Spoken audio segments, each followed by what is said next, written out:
And then the second most common for researchers is academic conferences.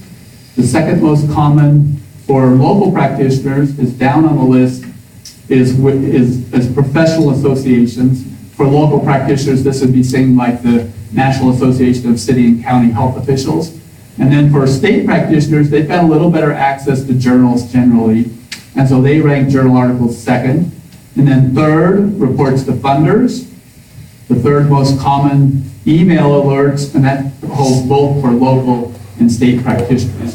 So what message do you get from this? Well, there's a variety of ways to reach people, and the channels to reach different audiences, maybe even state versus local audiences, looks to be quite different. And so that's something we need to keep as a backdrop in the rest of what I'll talk about when we think about some of the potential remedies that might help us do better when we're trying to connect research to practice and policy. So let's think about remedies. Okay. So now we're going to transport to North Korea, and we're going to try to make some better sausage. We're going to think about what the ingredients of that sausage got to be. And I'm going to kind of do a macro, micro level. So macro level, and this is a quote I pulled out, it's a long ago quote that's out of the history archives. But some of you will remember Dwight D. Eisenhower, who was what do they call him, the Allied Supreme Commander in World War II, commanded all the forces in Europe during World War II. Then he was president, he was a general, he was a military guy, and then basically when he left office, when John Kennedy was elected in 1960, he got very concerned about our military-industrial complex. And I think this quote is really interesting. Every gun that is made, every word that's launched, every rocket fired signifies, in the final sense, death from those who hunger and not fed, those who are cold and not clothed. The world in arms is not spending money alone, it's spending the sweat of its laborers, the genius of its scientists, and the hopes of its children. And so this is coming from a general, and it's an important kind of an idea that we've got to think about our priorities and what are we prioritizing in society. And clearly here he's saying we need to think about the shift. Keep in mind this was kind of the backdrop, this is kind of the heat of the arms race with the Soviet Union, especially in our country, and so that was also the backdrop. So more at a micro level, how do we better connect the message to the audience? My favorite philosopher, Gary Larson, on the parser. What we say to dogs, okay, say to dog, I want you to stay out of the garbage, understand gender, stay out of the garbage or else. And what is gender here? Blah, blah, gender, blah, blah, blah, gender. So, what we're hearing. That could be the disconnect, that list, how the research is connecting policy or practice can be a disconnect. There's a model that we use a lot in our, we do kind of a whole workshop on policy communication and writing policy briefs and other forms of communication. And we use this simple communication model. I call this an oldie but goodie. This model was developed first in 1949. And the authors were Shannon and the important part here is to think about, so the source is some form of evidence. The audience might vary. It might be a policymaker at different levels, it might be a practitioner, it might be the general public. We've got some message we want to craft, and then we've got to think about how we're going to reach the people that we've identified as an audience. And thinking about how we segment audiences and how they receive and prefer to receive information might vary by background, their education, their age group, the region of the country where they live, a whole bunch of different factors. And typically what we've done is a little bit more of sort of, I've got a message here, it's going to be kind of a one-size-fits-all. And our research and a lot of others' research is basically the one-size-fits-all doesn't work all that well. We have a lot to say as researchers. So we're kind of on this bubble on the left, and then the people who are the ultimate audience have something they're interested in, and what we forget about sometimes is that zone in the middle where we're trying to look over. The policy audiences look for three important things from about a message. It needs to be delivered by someone they trust. It needs to be perceived as being unbiased or not highly biased. And it needs to be relevant to their constituents, to their elected officials. And so that's important to keep in mind. Remember, one size does not fit all. We've studied this in several different looks, especially at state legislators. We've got a new project starting with local policymakers. In general, these are generalizations based on sort of the bit of the data. The more ideologically conservative a legislator is, the more they tend to trust research from industry, and the more fiscally progressive or liberal legislators tend to trust more a story, and they tend to trust a little bit more sort of the social determinants of health, a little more, and how it appeals around affecting families and children and that kind of thing. A colleague of mine, Jonathan Pearl, has done a recent look at some state legislation around mental health laws. This mental health parity legislation that is trying to get mental health to be treated more equally with physical health.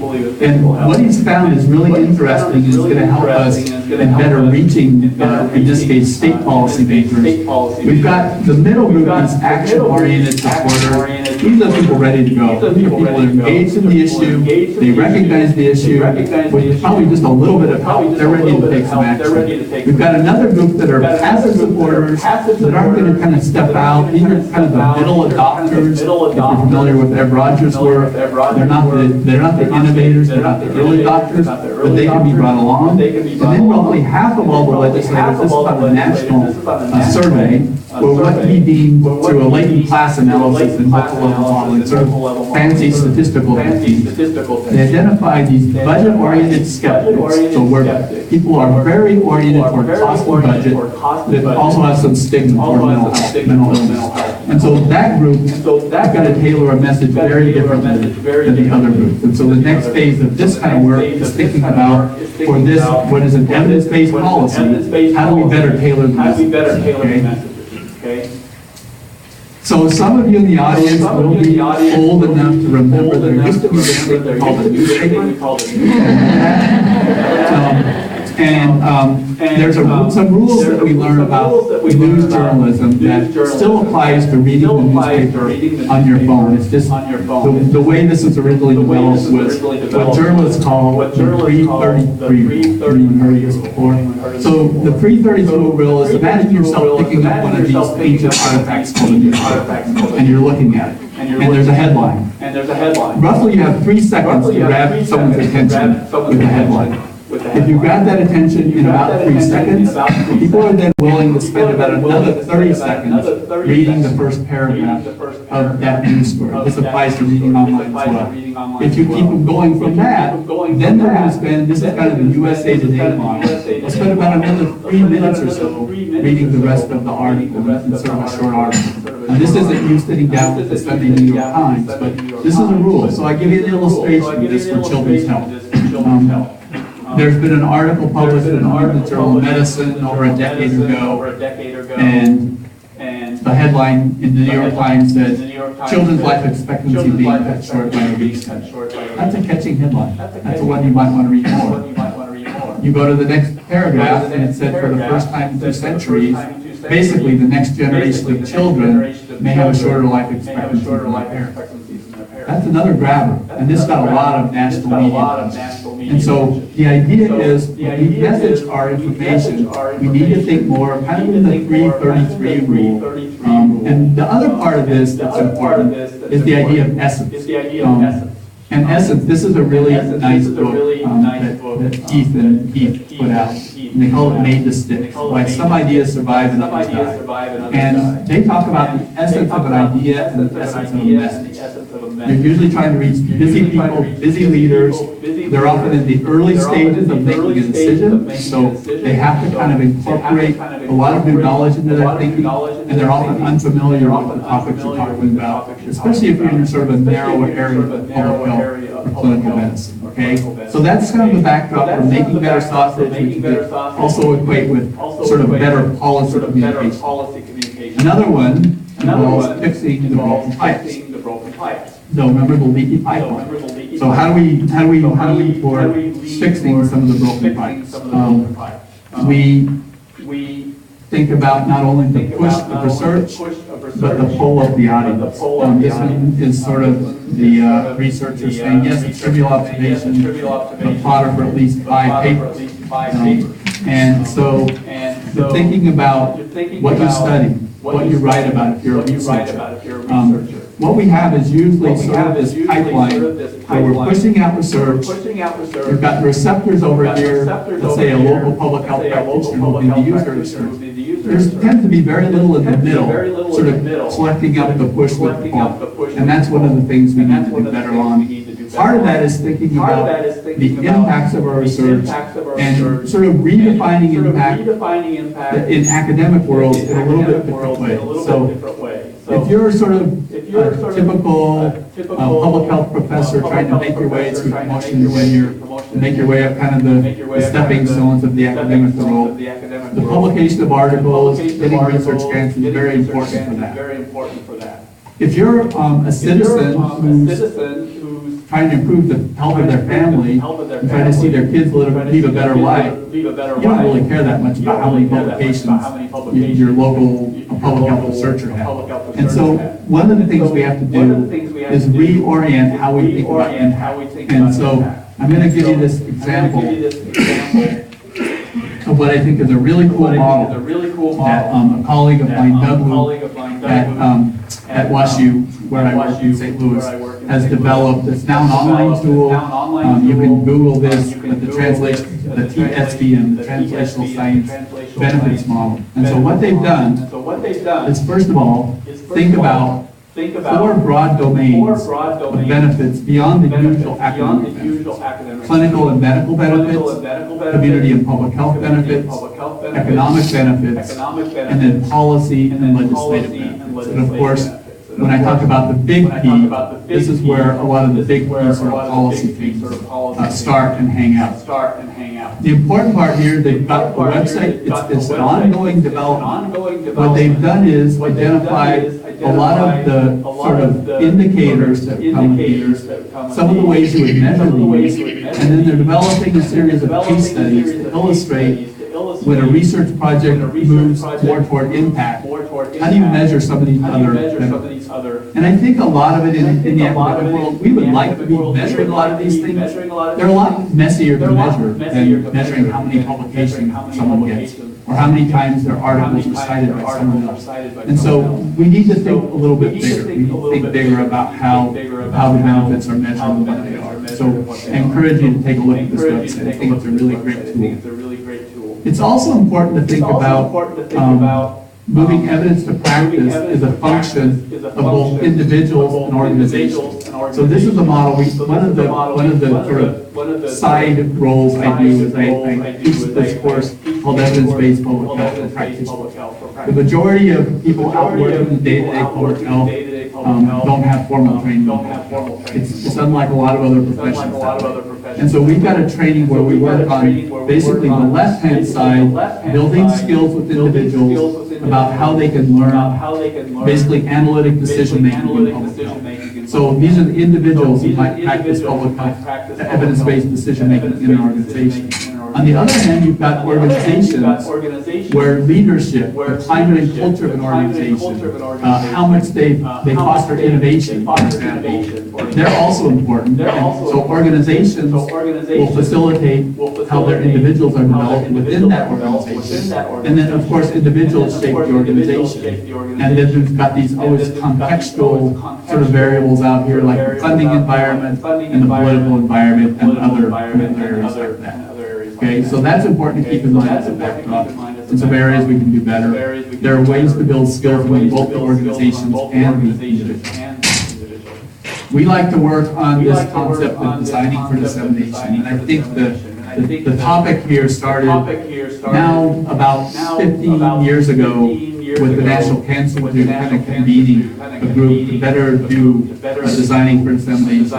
And what designing for dissemination really is thinking about the results of research that's disseminating in a way that better connects with the adopter's needs, characteristics, and priorities. And so we've been sort of studying this, we're developing toolkits around it to get people thinking about how to better design for dissemination. We ask researchers, this is a large study of public health researchers, how would you rate your ability to design for dissemination to reach not research audience, non-research audience? And it's roughly a third that probably sells either excellent or good, adequate or poor, okay? What matters in predicting whether someone's really good at this? That's what this looks at. Odds ratios, little epi for you, but an odds ratio of 2.3 means that if it's important for your department, you're 2.3 times more likely to be really good, excellent in dissemination. Whether it's expected by your funder, the largest odds ratio is for working previously in a policy or practice setting, kind of learning what it's like to work in a policy or practice. And then, of all the sectors we study, NIH is the least effective, which is not all that surprising. Many of you have worked a lot with NIH. We talk about the academic ivory towers. In many ways, NIH is more of the ivory towers than academics. So if you were here at the University of Texas, you have a lot of different stakeholders and groups that you have some relationship with, the state legislatures, the students, the funders of your university. Whereas NIH is kind of thinking of, we're doing research and we don't have a lot of outside stakeholders. They have Congress, and they do a pretty good job with that. So how do we better design for dissemination? Well, we start early. We think about it early and often. We like to think about structure, process, products, and then bigger changes in the system. Structures might be, how do I better incorporate this in a project I'm doing or a grant application? The processes might be, how do I better identify and engage stakeholders, not at the end of our research, what we tend to do in a research project is sort of engage people later, but from the very start, really from the time of writing a grant application in the first place, how do I engage? What are the products? How can I better design a package intervention? Or how can I create a really great policy brief that will be framed, that will resonate with what the audience is looking for in some brief summary? And then how do we shift a lot of the macro level funding and academic priorities to roll that out? Okay. Third part is how do we level the playing field more in terms of connecting research with practice. And this gets us toward health equity, a lot of the upstream determinants of health, a lot of, the way that we tend to do public health in the U.S. is pretty siloed. So we might have a cancer program, a diabetes program, an immunization program. And what are the social determinants that health equity looks at is kind of the foundation for all of those things. And so part of this is how you connect up the foundation of public health with all these different silos of how public health practice is usually funded. And so that's important. We need better skills around advocacy, thinking about a systems approach to public health, new ways of communication, and thinking more like a journalist, thinking more about how I can message things in a different way. And then including policy analysis, people who are really maybe trained in political science or other policy relevant disciplines on your team. We all know that social justice is underpinning of public health. It's really why public health was established in the first place. I always like to say that public health is the one good infectious disease. You know why? Because it gets in your blood and you don't want to get it out. And that's a good thing. And that's where social justice comes in. People know this is something we need to do better with. We recently looked at within state public health agencies how people are prioritizing and addressing health equity. And it turns out, at least in this pretty large sample of over 500 state public health practitioners, that there's a really pretty small percentage that say their job is really focused on health equity. What we found in public health is if you want something to get accomplished, really common sense, it needs to be someone's job. And so what we need to do is build those as a more focused part of the organization of public health. We also found that those who were very committed and doing a good job with health equity were 4 times more likely to engage with sectors outside of public health.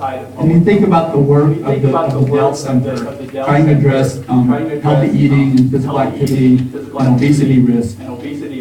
really a lot of what we're going to accomplish, I would say the majority of what we're going to accomplish is going to occur outside the health sector. It's going to be with schools, it might be with city planning, it might be with the agricultural sector. Often organizations whose core mission does not involve health, but have a big bearing on what we do. There's a saying in public health that is, public health surveillance is what gets measured gets done.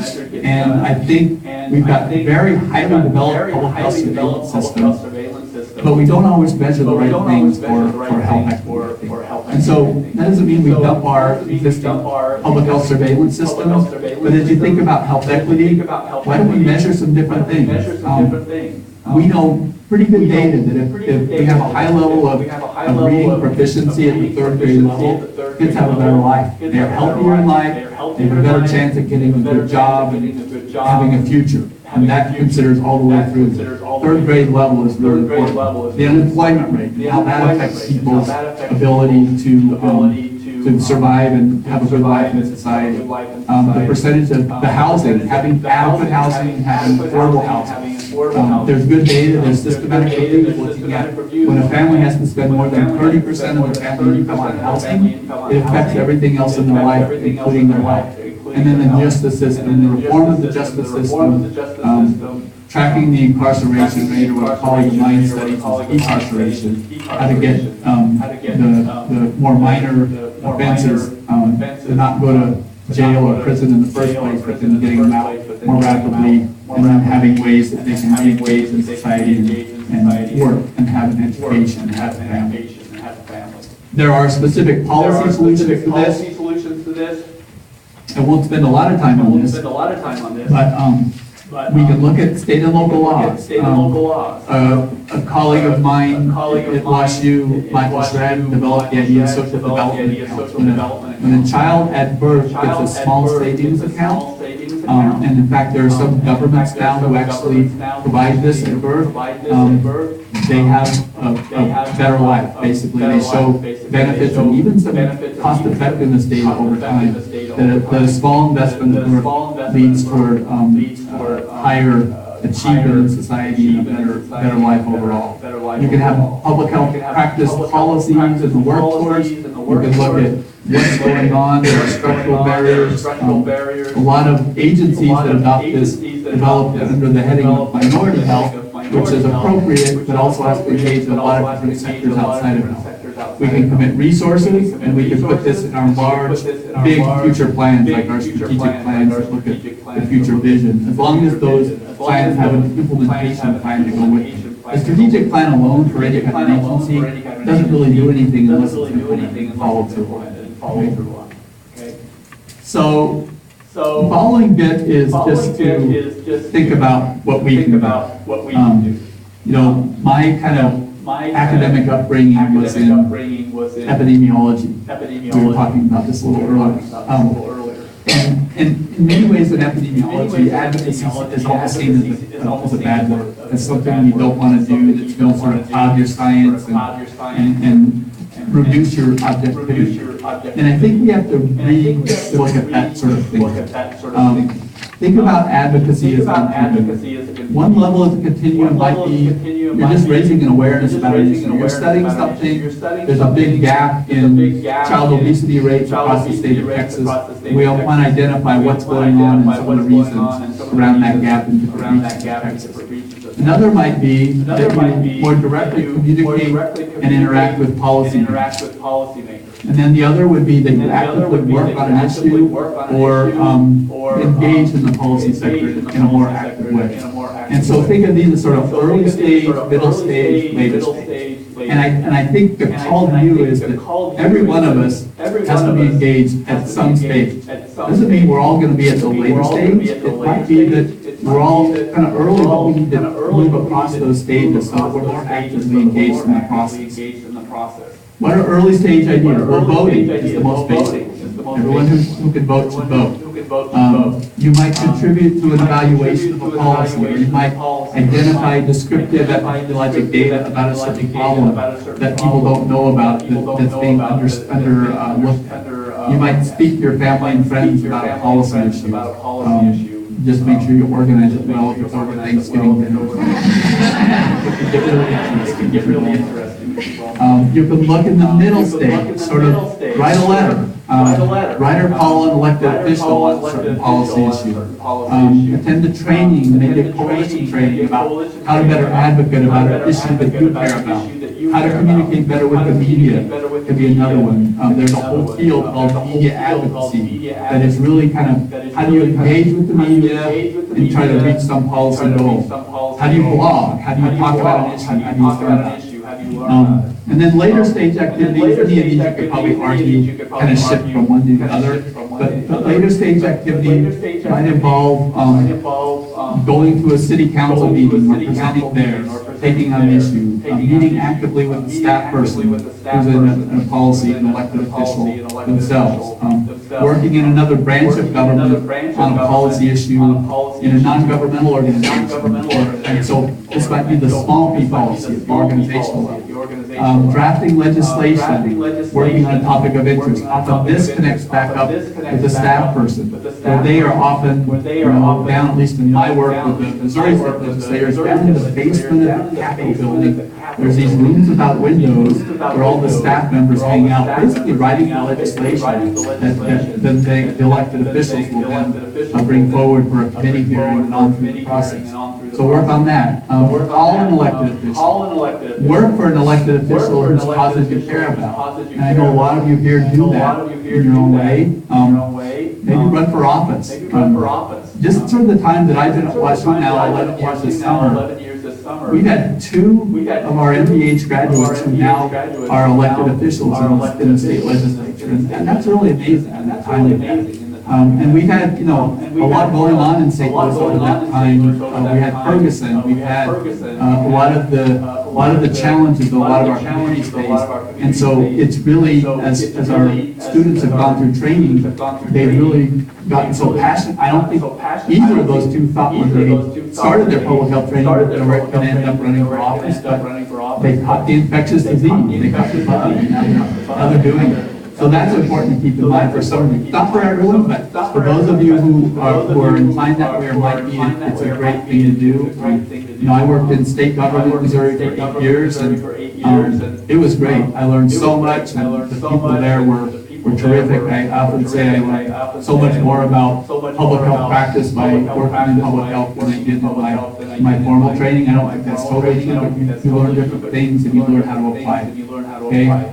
And so the last couple slides, and then we'll finish up because I'm almost out on time. I think this goes back to the long quote originally, but there's a quote that we must make the healthy choice easy. And I think that applies to so much of what we're trying to do. People want to be healthy. They want their kids to be healthy. We just have to provide the opportunity. So the default condition, if it's the healthy choice, if we have access to healthy foods, we don't live in a food desert, it's easy to walk or bike to school or work. People are going to more often than not take that choice, so we've got to build that out. That was one of the tenets within Michelle Obama's campaign, the Let's Move campaign. And this is a quote that I don't know who wrote this, so I don't know, I'm sure it was someone on our team, but I think this is really an appropriate quote. Together we can help make sure that every family that walks to a restaurant can make an easy, healthy choice. And that's really important for people as well. So that's the last sort of content quote. I'll end with Snoopy. And so I think we're going to wrap up and if we have questions. This is always what I say when I don't know the answer. It's a really good question.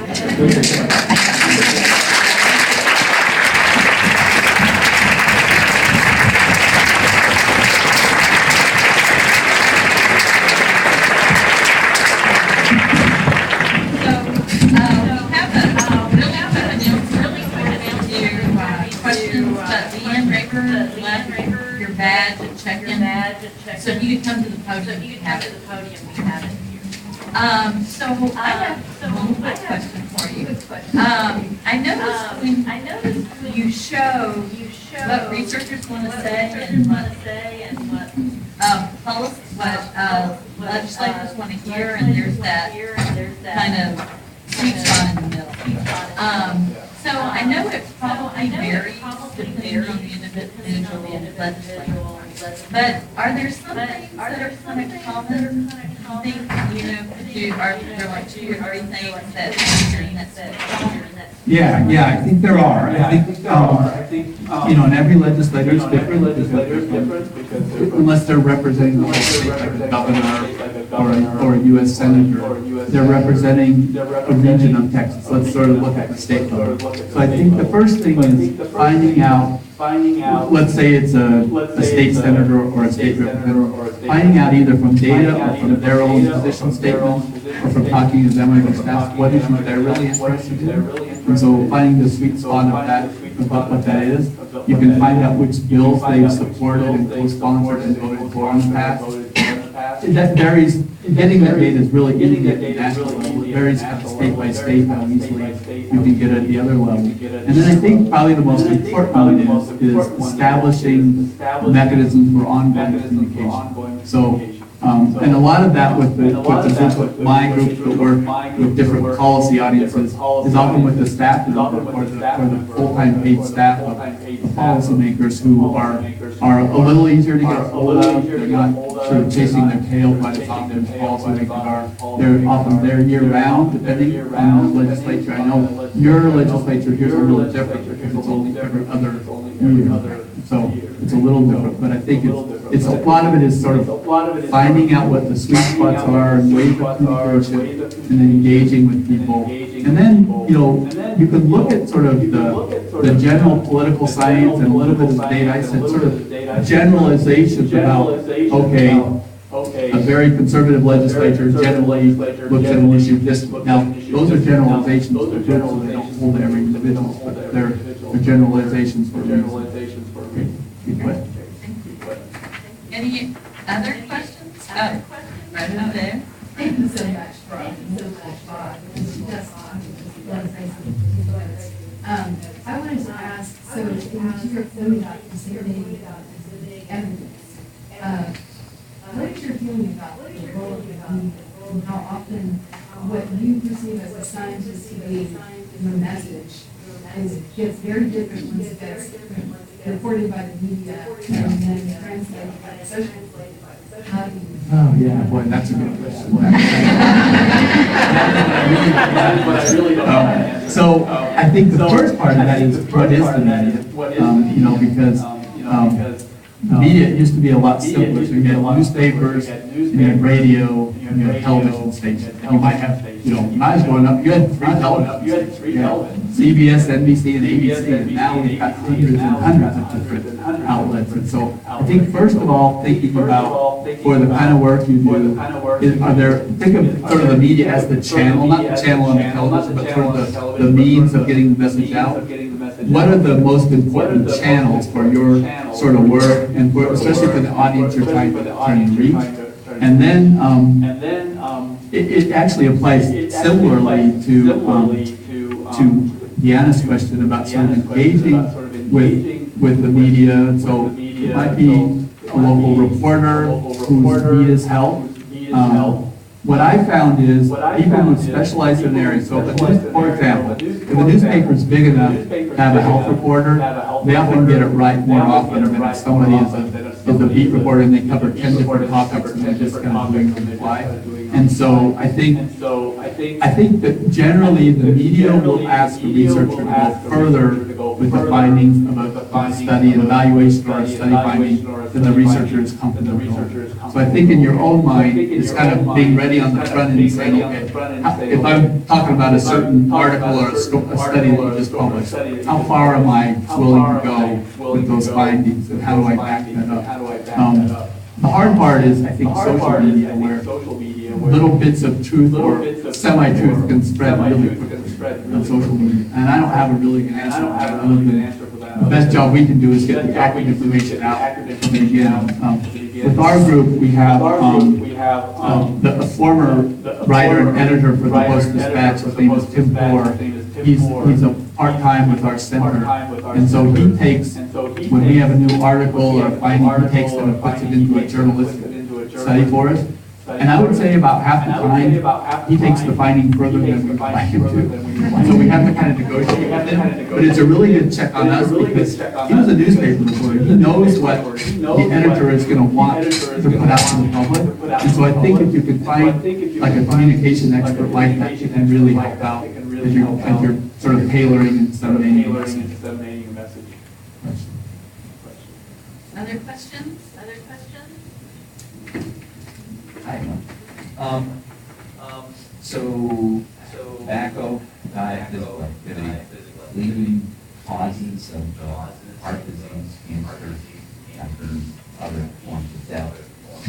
Many behaviors, those three behaviors typically begin childhood or early life, youth, adolescence, and become ingrained, and then become more difficult to change as we get older. Let's say President Trump invited you to come to a party.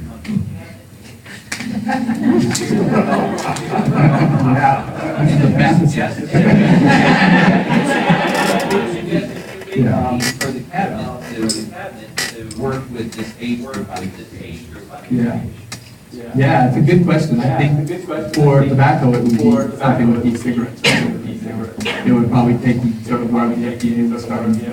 And you know that issue much better than I do, but I think that is the hot issue now and one issue really growing, at least in the US. Other countries, it would be different, but for the US, I think it would be that one. So sort of one thing for each of the three. For physical activity, it would probably, so at least that's sort of what the evidence shows is that, you know, well done school-based physical education, physical activity programs have an impact. You've got that came out of your group, PETS program and others. And so I guess I would do something that would focus on school-age kids, both for physical activity and nutrition, and make that a bigger part of it. And maybe one other sort of off-the-school programs and getting kids physically active there. The challenge, I think, is you all know this much better than I do, but how decentralized all the educational processes are, and how it's not like a national level thing as often it's state and or local, district and school level. But I think something that would incentivize schools and school districts to promote evidence-based, school-based programs would be another high one for me as well. Good question. Do you think that's going to happen really soon? Okay, thanks. That'll probably really help. Yes? Thank you, Dr. Brownson. You've alluded to the importance of local connections, and because I work at the state level, I'm fairly confident in saying that the emphasis on local control is critical. And when that comes to programs that we do implement in schools, for instance, the federal program, the National School Lunch Program, then that has to be implemented at the local level. It's a fine line between policy, the mandates, and recommending best practices. And so I want to ask you about a specific set of best practices and kind of what you think about that. You're familiar with Cornell University's Smarter Lunchroom research and the impact on how that impacts choices that students make in the breakfast and lunch time. So I'm asking your opinion on the Smarter Lunchroom best practices and the value and promoting. And trying to get it to the local level. You know, that's a really hard one to know without knowing too much about the program. But I would say, so if you think of sort of the usual diffusion group, you know, so you've got, I don't know, 8% early adopters, you've got more than 2/3 kind of in the middle, and you've got another 8 or 10% on the end, the late adopters. What I usually would do with that, where you've got sort of would you call that a best practice or evidence-based program, or does it matter what you call it? Either one? Well, and I think my question might be two-part. Are you confident in the evidence that's come out from that program? And then secondly, if so, what's the best way? What's the base, right? So the first part I don't know, because I don't know the program well enough to really give a really informed judgment, so I would leave that to you all to probably get that judgment, because you'll know that program a lot better. The second part, I think, I would almost treat it as a natural experiment, to say, where in Texas or other places has that group of early adopters taken this on, moved this forward, even if they don't call it that, there's probably programs like that that have taken off across the many school districts across Texas and across the U.S.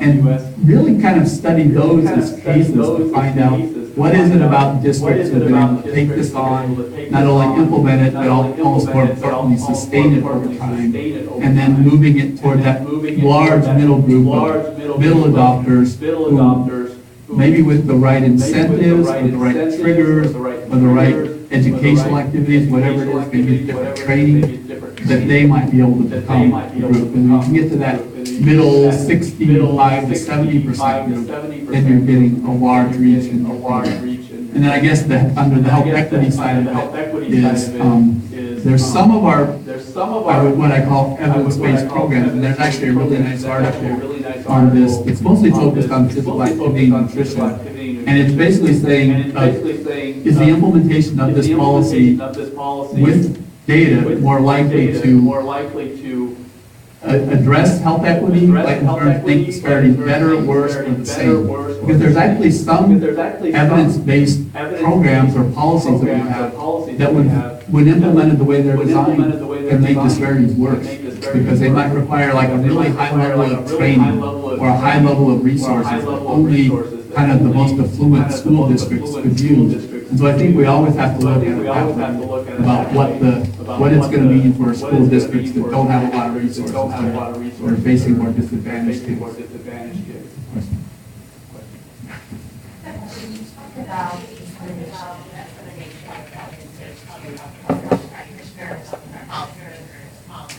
Less about dissemination of clinical practitioners and that's audience and that's the message about this something you looked at and looked at and how it's best to disseminate research to make research clinical. Yeah, I don't study that as much myself, but I have colleagues who study that, and I think there are some differences. One difference is,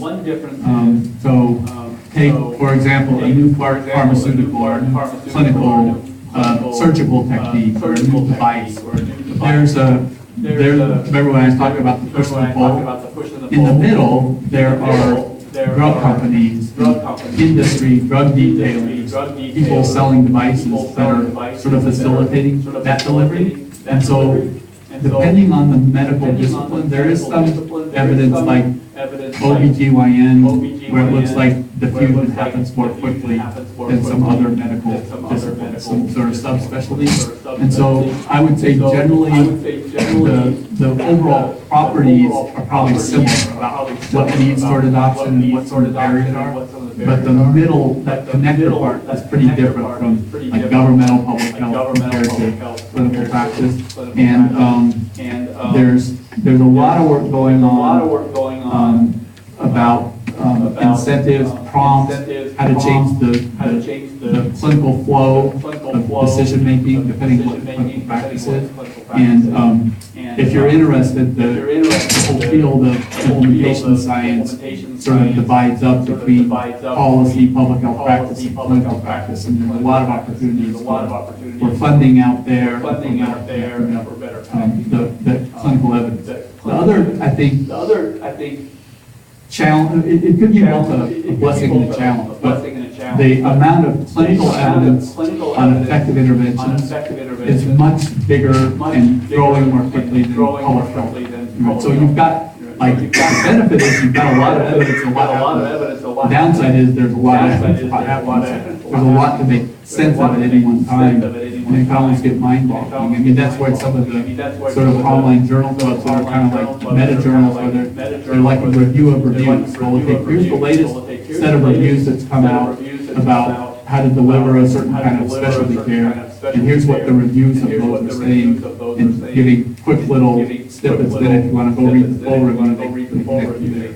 So I think that the big difference too is just the overwhelming size of the medical literature that's growing all the time. Other questions? Oh, go ahead. I'm wondering, I would really connect to your comment about universities, the structures that is created in universities that really promotes research, but not implementation. Is there any movement or less? My whole job is creating a connection between the research community. Is there a movement among universities for an understanding of how to change this? Because I'm sure universities have a lot of things that are relevant for the world. And what does that look like? Yeah, so there are. In my public health world, I think one of the most promising kind of connections between universities and the public health world is the idea of academic health departments. And have you heard of that concept? So basically, when a state or local public health agency, can also be a non-governmental organization, it doesn't have to be a governmental organization, have a formal relationship connection to one or more academic institutions where there's sharing of students across, there's joint research, there's co-funding activities. One of the most important things would be, for example, having the faculty spend time. When we first had our prevention research center back in the 90s, the very first round, I had a half-time position built in there where his name was Jim. Jim spent half his time in the academic world and half his time in the state health department world. So I think that is probably one of the most promising models. We just published a paper that looks like performance in public health when there's the presence of an active academic health department looks stronger. It looks like it really does make a difference. So that's kind of the linkage between. I think it applies somewhat to the answer with Deanna's, is spending time in both of those worlds. I think the other part that's probably a little harder to change, I mean, academic institutions tend to change fairly slowly unless something really big happens. But so for example, in our university and in my previous university, we revised the promotion tenure guidelines to talk in a better way about what impact is and talk about social impact and policy impact and public health impact and all. We also have social work in our school. And so thinking about what impact means in an academic institution and having the leaders of that institution kind of put that value in the promotion tenure guidelines that we're gonna value impact. Especially, it's a little harder to put that when someone's kind of in the early stages of a career because they're just trying to get their research program going. But by the time someone reaches about mid-associate professor to full professor, they ought to be able to begin to show what the impact of their work is now and what it's going to be in the future. So I think better telling that story and making it part of promotion tenure guidelines is a useful thing. We did an article in the Journal of Public Health Management and Practice, and we basically called it How to Better Build Dissemination into Promotion and Tenure.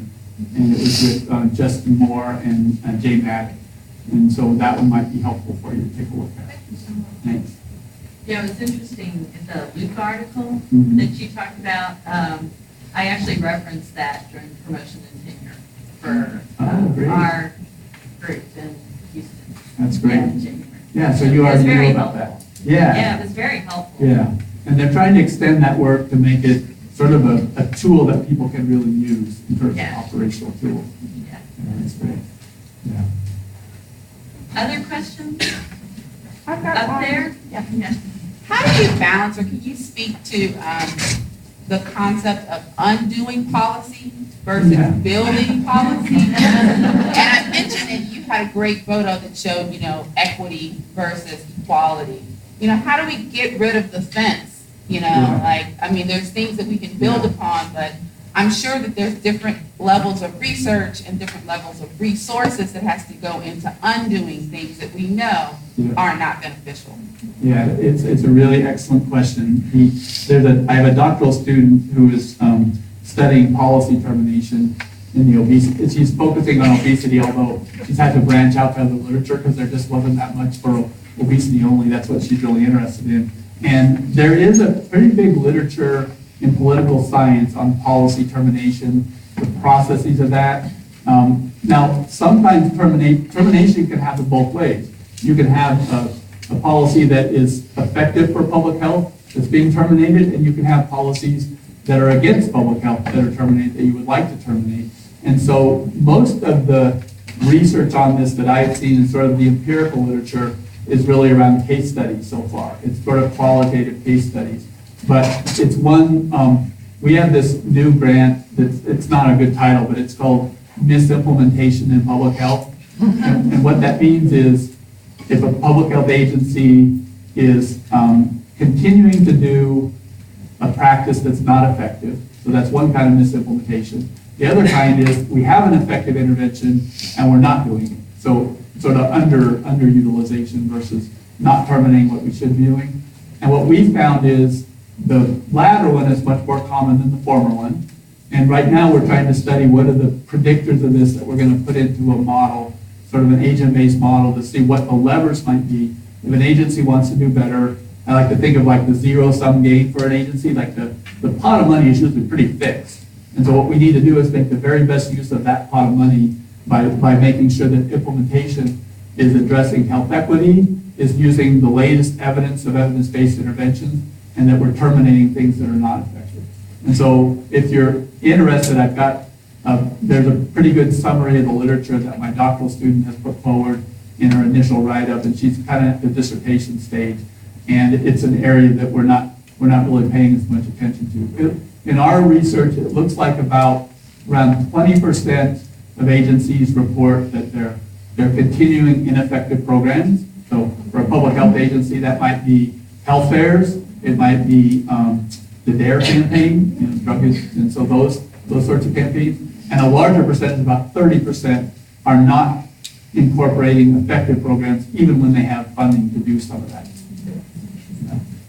But I think you're thinking about the right issues there, because what that is, it's a better use of the available resources to affect public health. Great. Other questions over here? Thank you for your talk. I have a question about dissemination also. I think in research we're really good at making tables, and we'd like you to comment on maybe different ways we can visualize data or present data so that it's more accessible. Yeah. I think it's a really important issue to think about.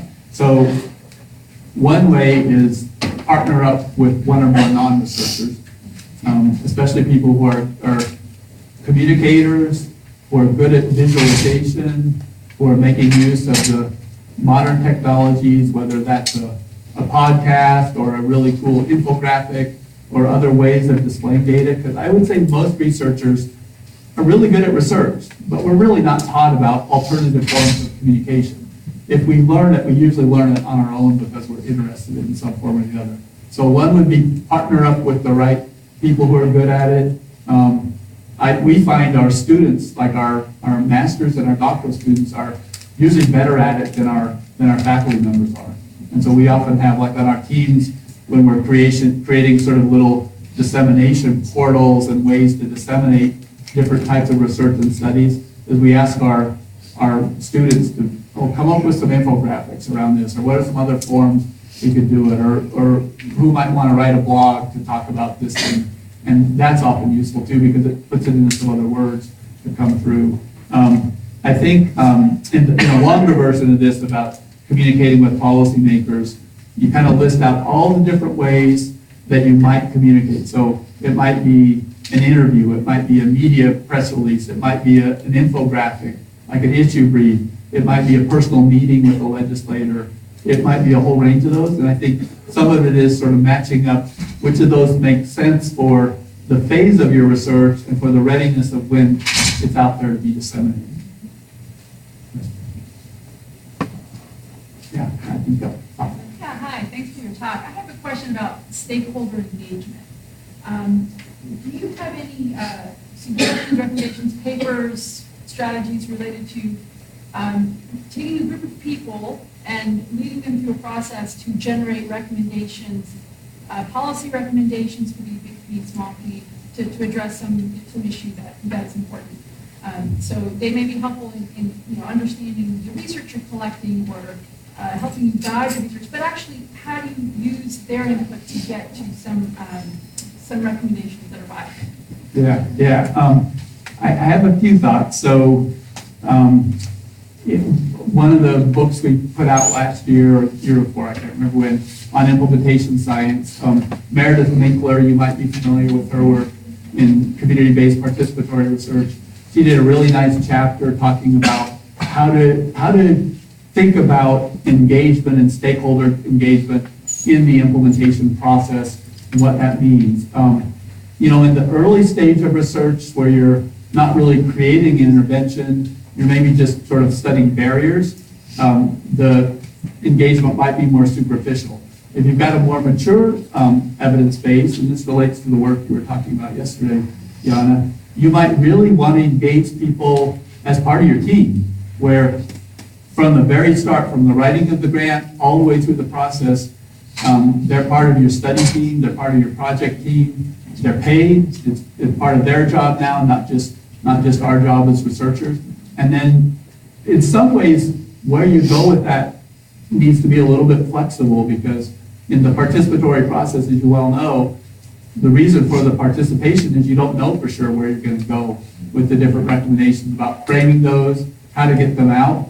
And then we even use sometimes, this can get a little bit cumbersome to manage, but 2 levels of sort of engagement groups. One might be someone on our core team, which might just be 1 or 2 people who are on our regular team meetings, our conference calls, and then we might have like a second, a little bit larger group of practitioners or policymakers that kind of give a second level of review to what the initial group came up with to see if they agree with the recommendations, and then especially ideas, okay, we've got the ideas here, what do we do with those and how we disseminate them better? And so I can link you up with a few other readings on this, and glad to have a conversation further about the ideas you have in mind as well. Good.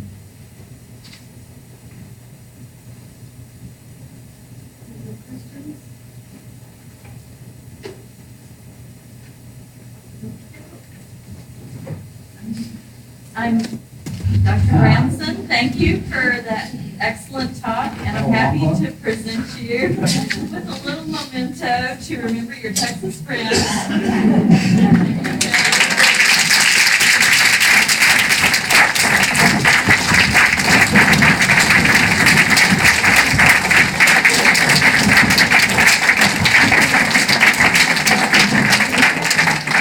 To award you with the Michael and Susan Dell.